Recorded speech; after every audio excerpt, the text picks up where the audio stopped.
அனைவருக்கும் இனிய மாலை வணக்கம். நான் உங்கள் சமூக பற்றாளன் ஞானச்சித்தர்.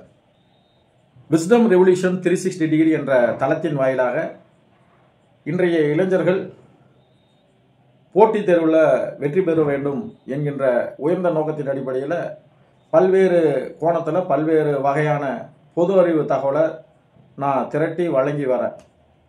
தினமொரு பயனுள்ள தகவல் என்கின்ற தலைப்பில் அந்த வகையில் நம்ம இன்றைக்கி பார்க்க போகிற பயனுள்ள தகவல் எதை பற்றி அப்படின்னா, தூத்துக்குடி மாவட்டத்தை பற்றி. தூத்துக்குடி மாவட்டம் எதுக்காக நான் தேர்ந்தெடுத்தேன் அப்படின்னா, நேற்று பைசன் அப்படிங்கிற திரைப்படத்தை நான் பார்த்தேன். இந்த பைசன் அப்படிங்கிற திரைப்படம் மிகச்சிறந்த ஒரு நல்ல திரைப்படம்.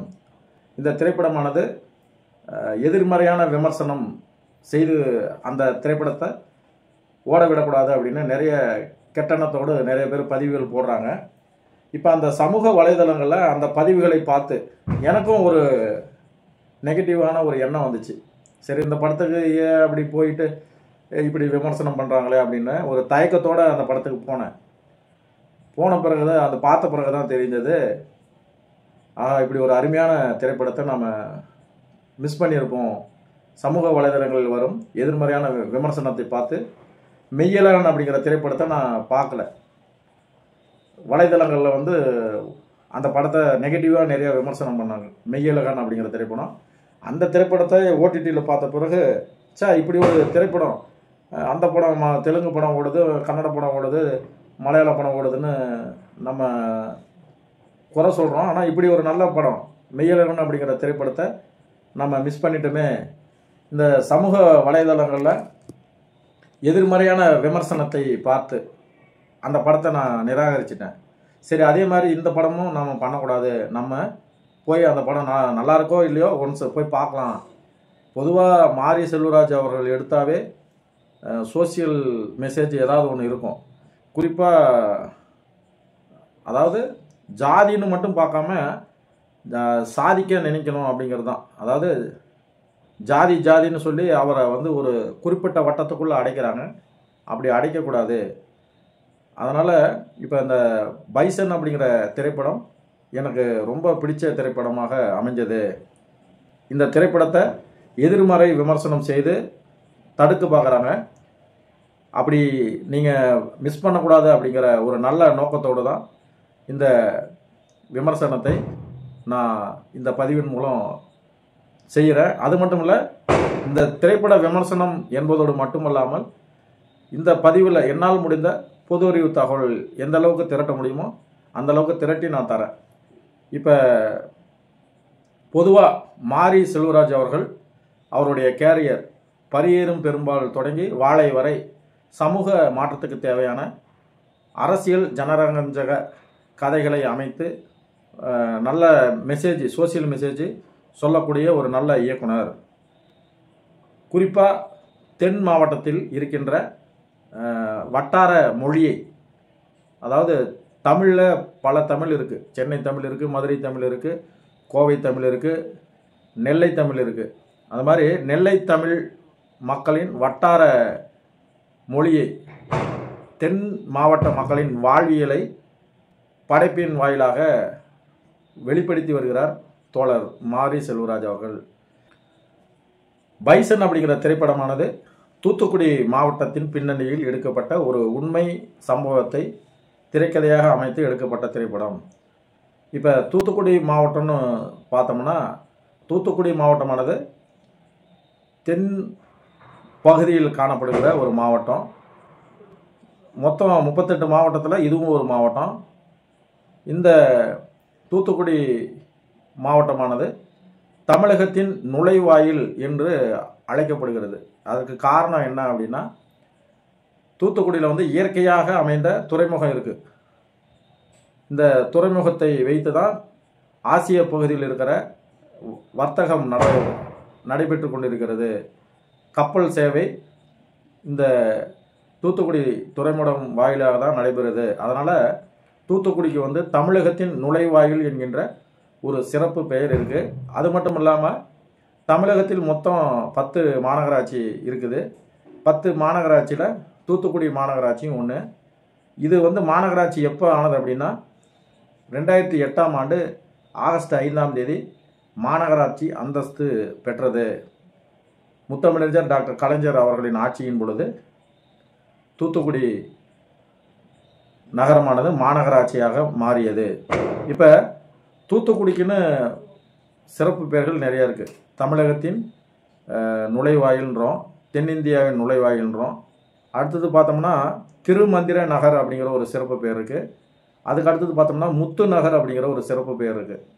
இப்போ இந்த திருமந்திர நகர் எப்படி வந்தது அப்படின்னா, ராமாயணத்தில் புராணங்களில் இந்த தூத்துக்குடி நகரானது இடம்பெற்றிருக்கு. குறிப்பாக ராமாயணத்தில் வந்து ராவணன் வந்து சீதையை கடத்திட்டு இலங்கைக்கு போயிடுறாரு. அப்போ இந்த தூத்துக்குடி பகுதியில், வனப்பகுதியில் ராமர் வந்து தவம் இருக்கிறாரு. தவம் இருக்கும்போது மந்திரத்தை உச்சரிக்கிறாரு. அப்படி உச்சரிக்கும் பொழுது அலைகளுடைய சத்தம் அதிகமானதுனால அலைகள் வந்து சத்தம் எடுக்கக்கூடாது அப்படின்னு ஆணையிடுறாரு. கடல் வந்து நிசப்தமாக இருக்கணும், சத்தம் ஏற்படுத்தக்கூடாதுன்னு ஆணையிடுறாரு. அப்போ தான் அந்த பகுதியில், தூத்துக்குடி பகுதியில் அலைகள் வந்து அதிகம் இருக்காது, அமைதியாக இருக்கும். இதுக்கு ஒரு பின்னணி இப்படி சொல்கிறாங்க. அதனால் அந்த பகுதியில் இவர் மந்திரம் உச்சரித்தனால தூத்துக்குடிக்கு திருமந்திர நகர் அப்படிங்கிற ஒரு சிறப்பு பெயர் இருக்குது. அடுத்தது பார்த்தோம்னா முத்து நகர் அப்படிங்கிற ஒரு பேர்.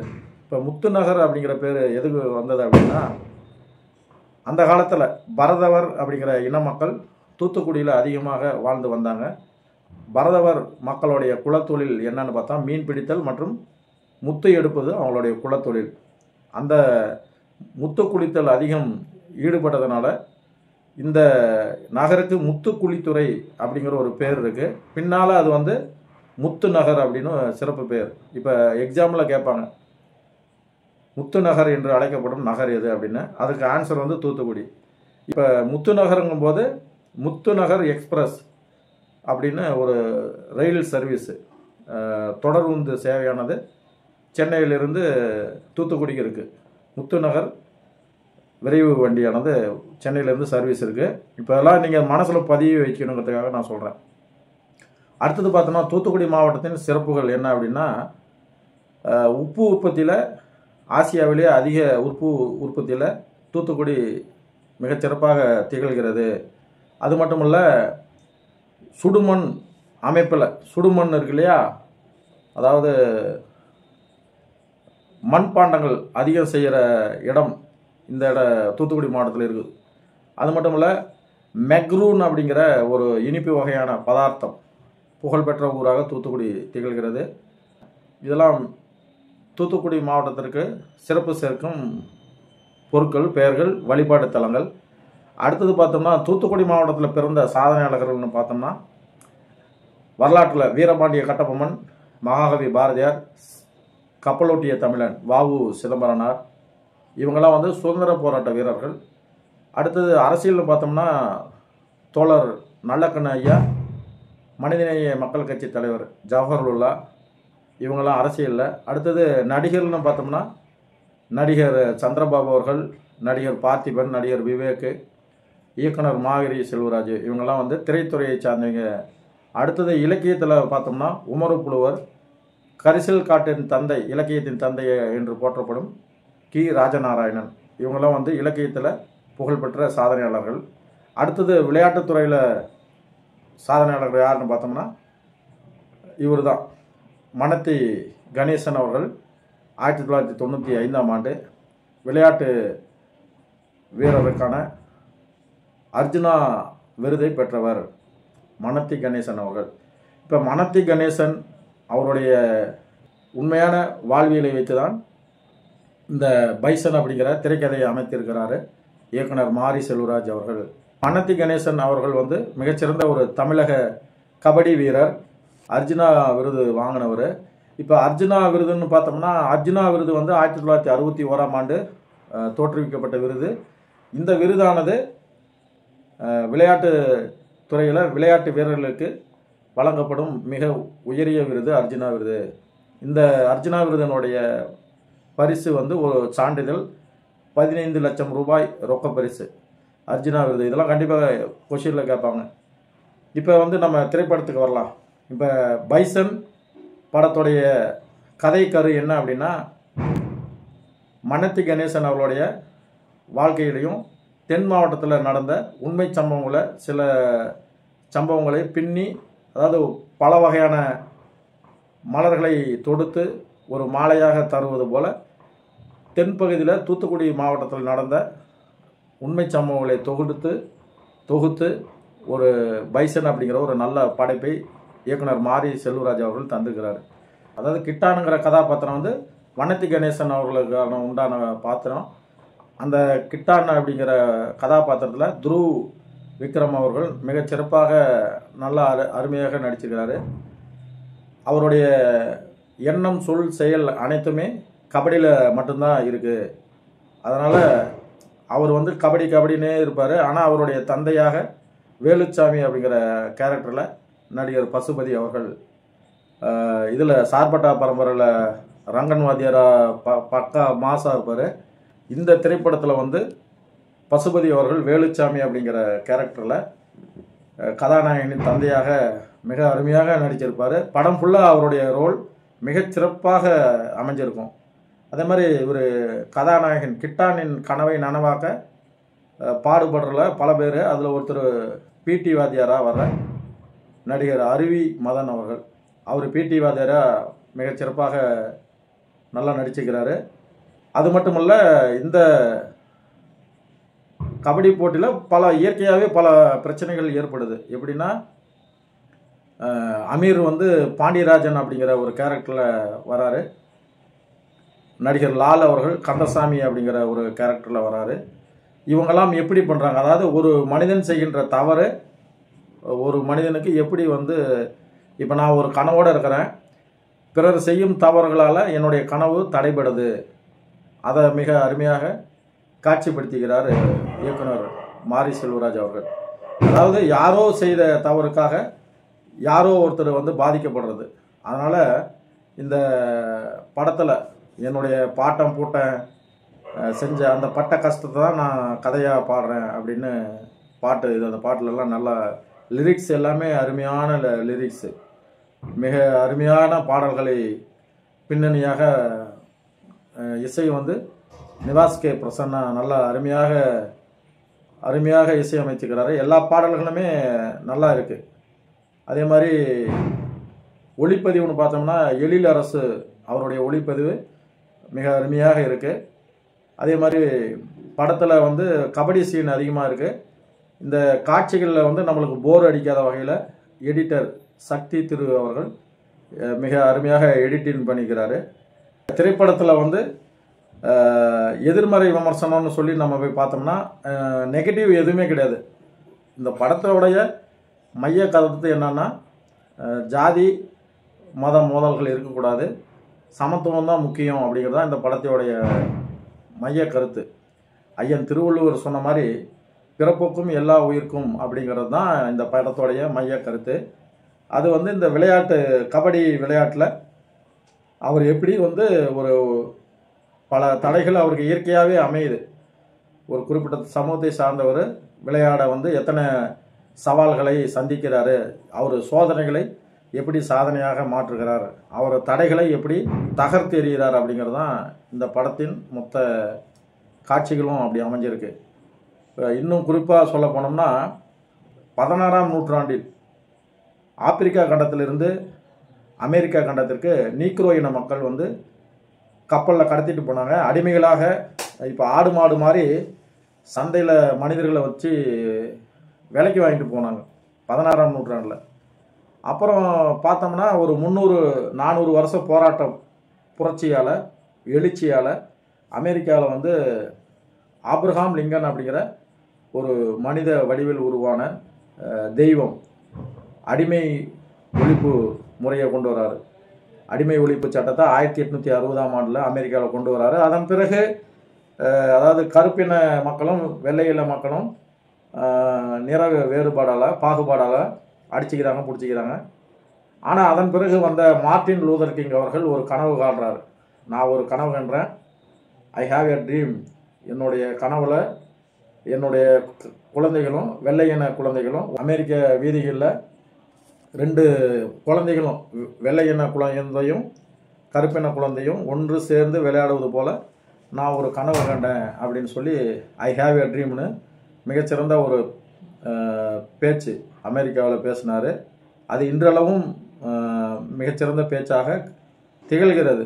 அந்த மாதிரி அதன் பிறகு இப்போ ஆப்ரஹாம் ஐயா கண்ட கனவு, மார்ட்டின் லூதர் கிங் கண்ட கனவு நனவானது. எப்படின்னா, பாரக் ஒபாமா அவர்கள் அமெரிக்க அதிபராக 8 வருஷம் இருந்தார். அதாவது 16ஆம் நூற்றாண்டில் அடிமையாக இருந்த ஒரு இனமானது அமெரிக்க அதிபராக, அடிமையான இனம் அதிபராக அளவுக்கு அங்கே வந்து அறிவார்ந்த செயல்பாடுகள் மக்கள் ஈடுபட்டாங்க. அதனால தான் அமெரிக்காவில் பெரும்பாலும் நீங்கள் ஒலிம்பிக் ஆகட்டும், எல்லா போட்டியில் வந்து இப்போ ஒலிம்பிக்கில் ஃபஸ்ட்டில் எதுன்னு பார்த்தா அமெரிக்கா தான் இருக்கும். அதில் என்னென்னா, ஸ்போர்ட்ஸில் எல்லா ஈவெண்ட்டுமே இவங்க வாங்கியிருப்பாங்க. யார்? நிற்கிறோங்கிறது தப்பு, ஒரு அடையாளத்துக்காக நான் சொல்கிறேன். கருப்பின மக்கள் வந்து ஸ்போர்ட்ஸில் அவங்களுடைய உடல் வந்து இயற்கையிலே வந்து ஆஜாகனா பாகுவா பராக்கிரமமாக இருப்பாங்க. அதனால் ஸ்போர்ட்ஸில் ஃபஸ்ட்டு. இப்போ நீங்கள் ஒலிம்பிக் ஹிஸ்ட்ரியில் எடுத்தினாவே அந்த காலத்துலேருந்து இந்த காலத்து வரைக்கும் நம்பர் 1 ஒலிம்பிக்கில் யாருன்னு பார்த்தா அமெரிக்காவாக தான் இருக்கும். அதனால் எதுக்கு நான் சொல்கிறேன்னா, திறமைக்கு மதிப்பு தரணும், மனிதனை மனிதனாக நடத்த வேண்டும் அப்படிங்கிறது தான் அந்த நாட்டில் ஒரு புரட்சி, மறுமலர்ச்சி ஏற்பட்டுச்சு. இப்போ நம்ம நாட்டில் பார்த்தோம்னா, ஒருத்தன் திறமையாக இருந்தால் அவன் வந்து எந்த ஜாதி சார்ந்தவன், எந்த மதத்தை சார்ந்தவன், அவனுடைய வீடு எங்கே இருக்குது, அவனுடைய பூர்வீகம் என்ன, அவன் வந்து ஆண்ட ஜாதியா அடிமை ஜாதியா அப்படின்னு சொல்லி ரொம்ப அவனை மேலும் மேலும், அதாவது ஒரு மனிதன் திறமையானவனாக இருந்தால் அவனை வந்து மேலும் மேலும் ஊக்குவித்து அவனை வளர விடணும். ஆனால் ஒரு குறிப்பிட்ட சமயத்தை சார்ந்தவங்க வந்து அவங்க வளர விடக்கூடாது, இவெல்லாம் வந்து வளரக்கூடாது அப்படிங்கிற ஒரு வரையறை வச்சிருக்கிறாங்க. எழுதப்படாத விதியாக இருக்குது. மகாகவி பாரதியார் வந்து ஒரு பாடலில் சொல்லுவார், நான் ஒரு பூனை வளர்த்தேன், வெள்ளை நிறத்து ஒரு பூனையில் வீட்டில் நான் வளர்த்தேன். அந்த பூனை வந்து 4 வகையாக குட்டி போட்டுச்சு. பாம்பின் நிறம்னு ஒரு குட்டி, பாலின் நிறம் ஒரு குட்டி, கருப்பு நிறம் சாம்பல் நிறத்தில் ஒரு குட்டி. இப்படி ஒவ்வொரு குட்டியும் ஒவ்வொரு நிறமாக இருக்குது. ஆனால் நிறத்தால் தான் அது வேறுபடுது, தரத்தால் வந்து அது ஒன்றாக தான் இருக்குது அப்படின்னு மகாகவி பாரதியார் அவர்கள் பாட்டு எழுதியிருப்பார். வெள்ளை நிறத்து ஒரு பூனை எங்கள் வீட்டில் வளர்ப்பதை கண்டேன் அப்படின்ற பாட்டு. அதாவது நிறத்தால் வேறுபட்டு குணத்தால் ஒன்றுபடுது. அதுதான் மனிதர்களும், மனித இனங்களும் வந்து அந்தந்த இயற்கையை சார்ந்து, வெயில் அதிகமாக இருக்கிற இடத்துல கருப்பாக இருக்கிறாங்க, வெயிலே படாத இடத்துல வெள்ளையாக இருக்கிறாங்க. இதுதான் வந்து ஹியூமன் நேச்சர். அதனால் கருப்பின மக்கள், மங்கோலிய மக்கள், காக்கேசியனு, இது நீக்ரோ, இதுதான் வந்து மனித இனம். அதனால் இப்போ நான் சொல்ல வர்றது எதுக்குன்னா, மனித இனம் தோன்றி 4.5 கோடி ஆண்டுகள் ஆகிறது. ஆனால் மற்ற நாடுகள் எல்லாமே வளர்ச்சி அடைஞ்சிக்கிட்டே இருக்குது. நம்ம நாட்டில் வந்து பாகுபாடு அதிகமாக இருக்கிறதுனால ஒரு குறிப்பிட்ட சமூகத்தை சார்ந்தவர்கள் வளரவே கூடாதுங்கிற ஒரு பிற்போக்குத்தனமான செயல்பாடு இருக்கிறதுனால தான் நம்ம இன்னும் பின்தங்கியே இருக்கிறோம். இப்போ அமெரிக்காவில் ஒலிம்பிக்கில் ஃபஸ்ட்டு வருதுன்னா திறமைக்கு அங்கே மதிப்பு தராங்க, அவங்க ஜெயிச்சு ஃபஸ்ட்டில் வராங்க. நம்ம நாட்டில் இவன் வந்து வளரவே கூடாது அப்படிங்கிறத இந்த படத்தில் காட்சிப்படுத்தியிருப்பாங்க. பைசன் படம் நீங்கள் பார்த்தீங்கன்னா, இவன்லாம் எதுக்கு இங்கே வரான், இதெல்லாம் இவனுக்கு வந்து எலிஜிபிள் கிடையாது அப்படின்னு சொல்லி காட்சிப்படுத்தியிருப்பார். அதுக்காக நான் சொல்ல வரேன். இவ்வளோ நான் சொல்கிறது வந்து வெறும் கதைக்காக, திரை விமர்சனத்துக்காக சொல்ல, உள்ளுணர்வோடு சொல்கிறேன். முதல்ல நாட்டுப்பற்றும் மொழிப்பற்றும் இன்றைய இளைஞர்களுக்கு அவசியம் வேணும். அதனால் நம்ம அவன் இப்படி சொல்லி முதல்ல ஜாதிங்கிற அந்த வட்டத்தை உடைக்கணும். இப்போ நம்ம தமிழ்நாட்டில் இருக்கும்போது நான் மேலே தெரு நீ கீழே தெருன்னு சொல்கிறோம். அதே வந்து நம்ம நார்த் சைடு போனோம்னா தமிழனாக ஆயிடுறோம். உள்ளூரில் இருக்கிற வரைக்கும் தான் நான் மேலே தெரு நீ கீழே தெரு. வெளியூர் வந்துட்டா தமிழன், வெளிநாடு போயிட்டா நீ இந்தியன். இதுதான் கான்செப்டு. அது தெரியாமல் இப்போ நம்ம போயிட்டு இப்போ துபாயோ சிங்கப்பூரோ இல்லை மலேசியாவோ இல்லை அமெரிக்காவோ இல்லை இங்கிலாந்தோ இப்படி வெளிநாடு போகும்போது நீ ஆண்ட ஜாதியா, நீ அவனா இவனான்னு சொல்லிட்டு அப்படி கேட்பாங்க இல்லையா? யாராவது கேட்பாங்களா? முதல்ல நீ இந்தியன், வெளிநாடு போனால் நீ இந்தியன், வெளி மாநிலம் போனால் நீ தமிழன். அதனால் தமிழன் என்கின்ற அடையாளம் மட்டும் நம்மளுக்கு போதும். அதனால் இந்த பழங்கதைகள் பேசி நான் வந்து அந்த பரம்பரை இந்த பரம்பரைன்னு அதெல்லாம் விட்டுட்டு, இனிமே வந்து நம்ம என்ன பண்ணணும், நம்ம வந்து இனி வந்து சமத்துவ சமுதாயம் மலர்வதற்கு என்னென்ன செய்யணும், இளம் வயது இளைஞர்களுக்கு ஜாதிங்கிற ஒரு பட்டத்தை அவங்கள போட்டு அதுக்குள்ளே நிறுத்தாமல் அதை உடைச்செறிஞ்சிட்டு சாதிக்க நினைக்கணும்னு சொல்லணும். ஜாதியை மறக்கணும், சாதிக்க நினைக்கணும் அப்படிங்கிறது தான் சமூக பற்றாளர் ஞானச்சித்தனாகிய எனது தாழ்மையான வேண்டுகோள். புரட்சி கவிஞர் பாவேந்தர் பாரதிதாசன் அவர்கள் ஒன்று எழுதியிருப்பார். நிறைய இருக்குது, கால நேரத்தை கருதி ஒரு சின்ன இதோட முடிச்சுக்கிறேன். பாவேந்தர் பாரதிதாசன் என்ன சொல்கிறாரு, ஜாதி என்னும் தாழ்ந்தபடி நமக்கெல்லாம் தள்ளுபடிங்கிறாரு. இந்த 2 வரிகளை வைத்து தான் இந்த ஒட்டுமொத்த திரைக்கதையும் அமைச்சிருக்கிறார். யார்? மாரி செல்வராஜ் அவர்கள். திறமையாக இருக்கிற மனிதனை திறமையை மட்டும் பாரு, திறமைக்கு மதிப்பு கொடு அப்படின்னு சொல்லி திறமைக்கு மட்டும்தான் முக்கியத்துவம் தரணுன்றார். அதனால் இந்த திரைப்படமானது மிகச்சிறந்த ஒரு திரைப்படம். எதிர்மறையான விமர்சனத்தை பார்த்து நீங்கள் அந்த படத்தை நிராகரிக்காத புறக்கணிக்காதீங்க. அதனால் இப்போ மொத்தம் நம்ம தமிழனுங்கிறத மட்டும்தான், தமிழன் என்று சொல்லடா தலை நிமிர்ந்து நில்லடான்னாரு நாமக்கல் கவிஞர். அதனால் நமக்கான அடையாளம் அந்த உயர்ந்த ஜாதியோ பட்டியல் சமூகமோ அதெல்லாம் கிடையாது. தமிழன், நம்ம எல்லாம் தமிழர்கள். நமக்கு தமிழ் மொழிங்கிறது தான் அடையாளம். அதனால் தமிழனாக இருப்போம். ஜாதி என்னும் தாழ்ந்தபடி நமக்கெல்லாம் தள்ளுபடி அப்படிங்கிற கான்செப்டை மையமாக வச்சு இந்த படத்தை மாரி செல்வராஜ் அவர்கள் எடுத்திருக்கிறாரு. அதனால் இந்த படத்தை, அருமையான திரைப்படத்தை தயாரித்த தயாரிப்பு நிறுவனம் நீலம் புரொடக்ஷன் அவர்களுக்கும், அதே மாதிரி இயக்கிய மாரி செல்வராஜ் அவர்களுக்கும், நடித்த நடிகர்கள் அனைவருக்கும் எனது நெஞ்சார்ந்த மனமார்ந்த பாராட்டுக்கள் மற்றும் வாழ்த்துக்கள். இறுதியாக நான் சொல்ல வர்றது என்னன்னா, தோழர் மாரி செல்வராஜ் அவர்கள் இயக்கிய இந்த பைசன் அப்படிங்கிற திரைப்படமானது சமூக மேன்மைக்காக வேண்டி திரைப்படத்தின் வாயிலாக விதைத்த மாற்றத்திற்கான விதைதான் பைசன் அப்படிங்கிற காலமாடன். பைசன் திரைப்பட குழுவிற்கு சமூக பற்றாளர் ஞானச்சித்தன் சார்பில் பாராட்டுக்களை மற்றும் வாழ்த்துக்களை தெரிவிச்சுக்கிறேன். நன்றி, வணக்கம். நான் உங்கள் சமூக பற்றாளன் ஞானச்சித்தன்.